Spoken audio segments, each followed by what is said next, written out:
there's some kind of juicy stuff to get into. So let's switch gears, talk some Dalton Rushing. So the LA Times reported that Dalton Rushing could get some time in left field next year. We could see some Dalton Rushing get some opportunities in the outfield. And I think this is a sign from this Dodgers organization that they realize that you have to be able to give him everyday at-bats, or at least more consistent at-bats, if you're going to expect him to do anything at the plate. And I talked to Dalton Rushing about this multiple times throughout this season, and he was working with the Traject machine, and you can really simulate pitchers and at-bats. You can get live at-bats and BP and things like that. But like he told me, there's just no way you can truly simulate big league at-bats, and the timing and the rhythm and just adjusting and making those adjustments and just becoming the hitter that you want to be. You're not going to be able to do that unless you hit against big league pitchers consistently. And last year, 142 at-bats, had 29 hits, 4 home runs, hit 204, had a 63 OPS plus, slugged 324. The numbers just were down. And they're going to have a very interesting conversation about Dalton Rushing this offseason. I'm hoping to ask Andrew Friedman about that when I go to Orlando for the winter meetings, is what is the plan for Dalton Rushing? Because with Dalton Rushing, the talent certainly is there. As a hitter, I think he has the potential to be an above-average big league hitter at the catcher position. The intangibles are off the chart. The leadership is off the chart.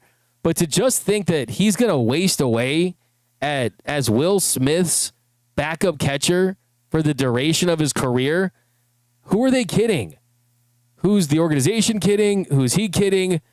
Who believes that as a fan, as anyone who cares about this team? Is there anyone out there that truly believes that their top prospect, Dalton Rushing, who is just 24 years old, sitting behind a all-star catcher who, before the season before last, signed a 10-year extension, is just going to be his backup catcher? And Dalton Rushing told me that his goal is to make Will Smith a Hall of Famer. And I respect Dalton Rushing for saying that and just helping him be a Hall of Famer and just helping him get more accolades and attention and great things. And he always is going to say the right thing. But I think that he wants more. And I think he has higher expectations. And I think you have to see, can he be a left fielder? Can he play in the outfield? Would you consider a position switch for Will Smith? When would that be? At that point, who knows? Could you put Will Smith at third base? I don't think they're going to do that, at least in the near future.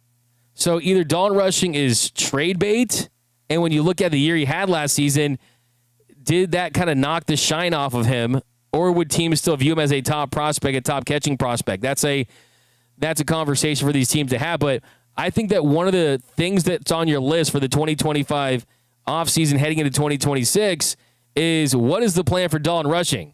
Can you find a path for a couple of days behind the dish at catcher, a day in left field, a day at first base, and give Freddie Freeman a day off? You got to have a plan to give him consistent at-bats, or you're not going to get Dalton crushing. And it's not going to happen. So that's definitely something that I think this organization has to be discussing this offseason. They have to be having top of mind.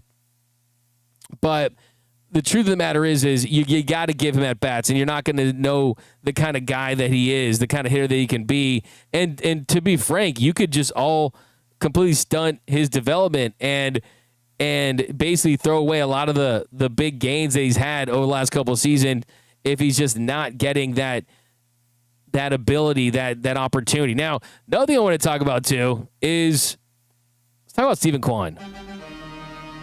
Steven Kwan, Dodgers fans are going crazy for Steven Kwan. We need Steven Kwan. Hit the Kwan. I need to hit the Kwan. I want Steven Kwan on my team. There's this obsession the Dodgers fans have about Steven Kwan. And yes, Steven Kwan's a really, really solid player.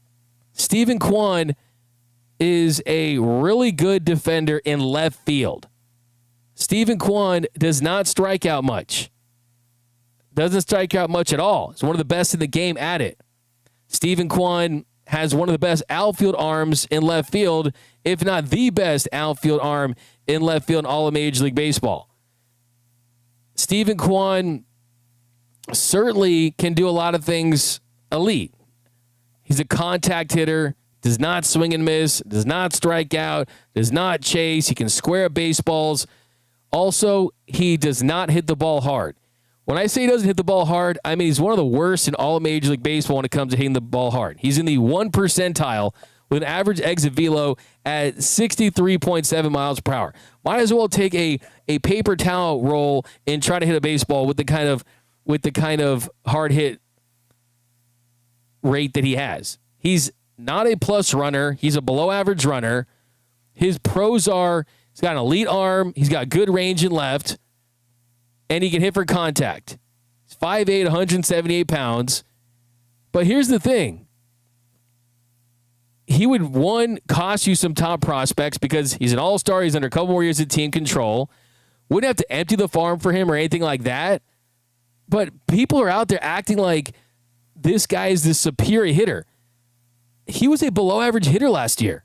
He had 272 and had 99 weighted runs created plus. He was 1% below league average last year. Yes, he was good for 3.2 WAR. That's good. You'll take that. In 2024, his best year, he was 31% above league average, hit 292, had 14 home runs. Good.